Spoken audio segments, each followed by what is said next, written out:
ஆளுநர் ரவி அவர்கள் ஆளுநர் பதவிக்கு தொடர்ந்து அவமானம் படுத்துகின்ற செயல்களை செய்து வருகிறார். இது ஒரு நோயாயிருச்சு. இப்போ ரவி அவர்களுக்கு பிடித்த நோய் இப்பொழுது கேரளாவுக்கு பரவிருச்சு. கேரளாவுக்கு பரவின நோய் கர்நாடகாவுக்கு பரவிருச்சு.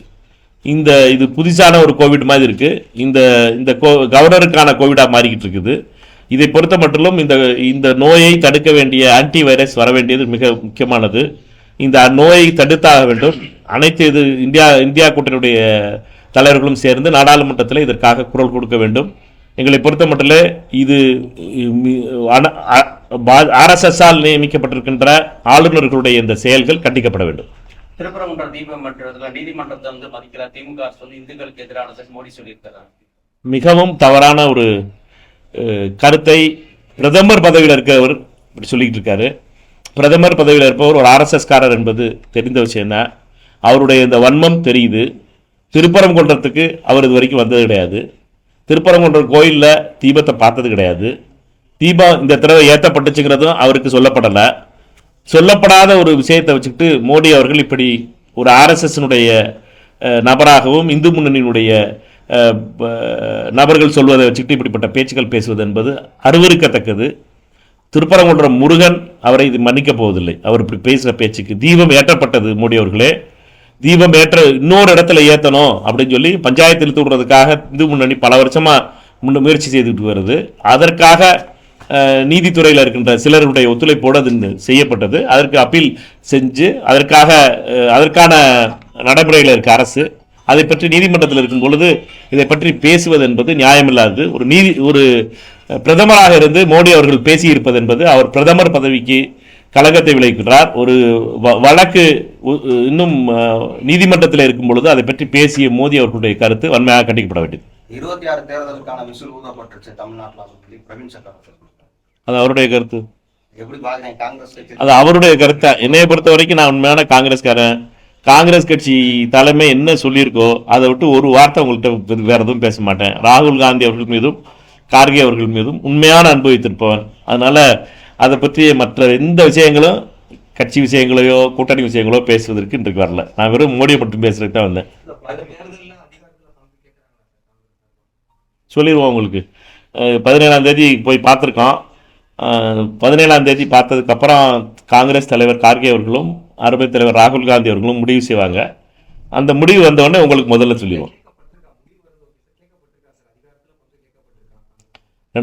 17ஆம் தேதி என்ன பேசணுங்கிறத வெளியில் சொல்லக்கூடாதுன்னு சொல்லியிருக்காங்க. அதனால சொல்கிறது நியாயம் இருக்காது. அவர்கள் மேல் வச்சிருக்க மரியாதைங்கிறது அவர்கள் என்ன சொல்கிறார்களோ அதை செய்ய வேண்டியது. என்னை பொறுத்த மட்டும் உண்மையான காங்கிரஸ்காரனா அவர்கள் மீது மிகுந்த மரியாதை வச்சிருப்பவர். அதனால் அதை பற்றி சொல்ல முடியாது. கட்டடம் கட்டிக்கிட்டு இருக்காங்க. பட் என்னை பொறுத்த வரைக்கும் அது ஒரு 2 ஆண்டுகளில் முடிக்க வேண்டியதை 9-10 ஆண்டுகள் ஆக்கிட்டாங்க. இப்போ ஏறக்குறைய 7-8 ஆண்டுகள் ஆயிடுச்சு. இந்த தேர்தலுக்கு வந்துடும் நினச்சிக்கிட்டு இருந்தேன் நான். தேர்தல் தான் மோடி அவர்களுக்கு தமிழ்நாட்டு மீது அன்பு வரும்.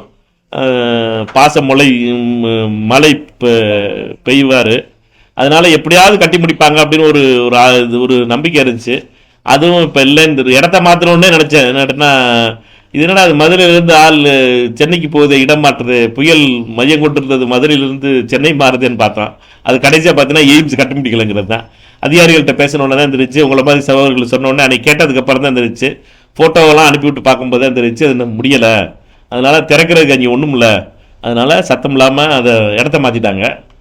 அதனால் அவர்களை பொறுத்த மட்டும் இந்த தமிழ்நாட்டை தொடர்ந்து அவர்கள் இப்படி தமிழ்நாட்டுக்கு உரிய உரிமைகளை தராமல் தடுத்து கொண்டிருப்பதற்கு ஒரு எடுத்துக்காட்டு தான். சிம்பாலிக்காக இருக்குது மதுரை எய்ம்ஸ். ஆனால் தொடர்ந்து இதற்காக போராடுவோம். இந்த தடவை நாடாளுமன்ற கூட்டத்தொடரிலும் இதற்காக இதை பற்றி குரல் கொடுப்போம்.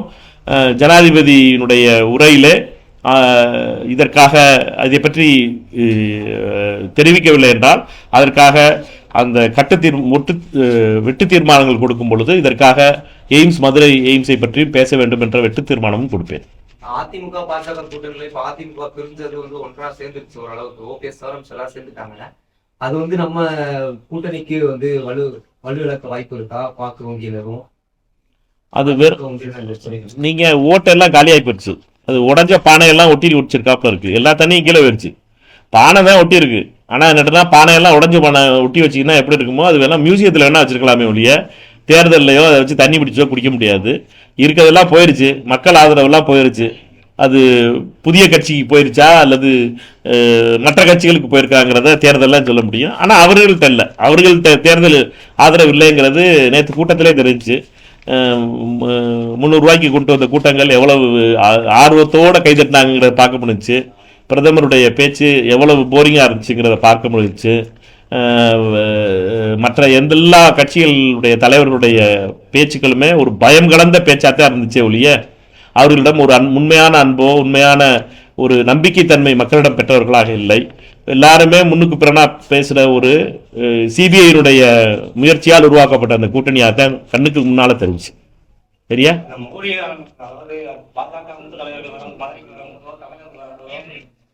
மேடையில நயனார் வரும்போது தொண்டர்கள் கொடுக்குற ஆறாவதுக்கும் அண்ணாமலை வரும்போது கொடுக்குற ஆறாவதுக்கும் வித்தியாசம் கிடையாது. இன்னும் அண்ணாமலையை வந்து தொண்டர்கள் ஏற்றுக்கொண்டுதான் இருக்காங்க. ஆனா மத்திய அரசு அவார்டு போனாங்க, அங்கீகாரம். அது அவங்க கட்சி விஷயம். நம்மளை பொறுத்த மட்டும் பாஜக கட்சி விஷயத்தை உள்கட்சி விஷயத்தை பற்றி பேசுகிற நியாயமாக இருக்காது. அது வந்து பாஜகவை பொறுத்த மட்டும் அவர்களுடைய தலைவர்கள் எந்த தலைவருக்கு என்ன அதிகாரம் கொடுக்க வேண்டும், என்ன நம்பிக்கை வைத்திருக்கிறார்கள் தலைமை என்பது அவர்களுடைய விஷயம். அதை பற்றி நம்ம சொல்கிறது நியாயமாக இருக்காது. ஆனால் பாஜகவை பொறுத்த மட்டும் தமிழகத்தில் அவர்களுடைய செல்வாக்கு மிகப்பெரிய அளவில் குறைந்து கொண்டு இருக்கிறது, மிகப்பெரிய வீழ்ந்து கொண்டு இருக்கிறது.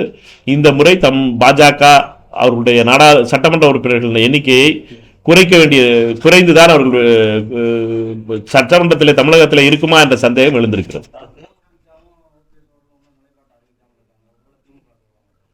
திமுக தலைமையிட்ட தான் கேட்கணும். ஏன்ட்ட கேட்டீங்கன்னா எனக்கு தெரியாது. அது அவர்களை பொறுத்த மட்டும் எங்களை பொறுத்த மட்டும்லாம் திமுக தலைமையிட்ட தான் அதை கேட்கணும்.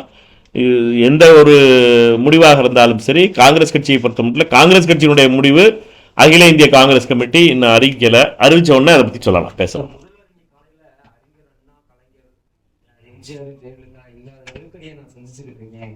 அப்படின்னு சொல்றாரு.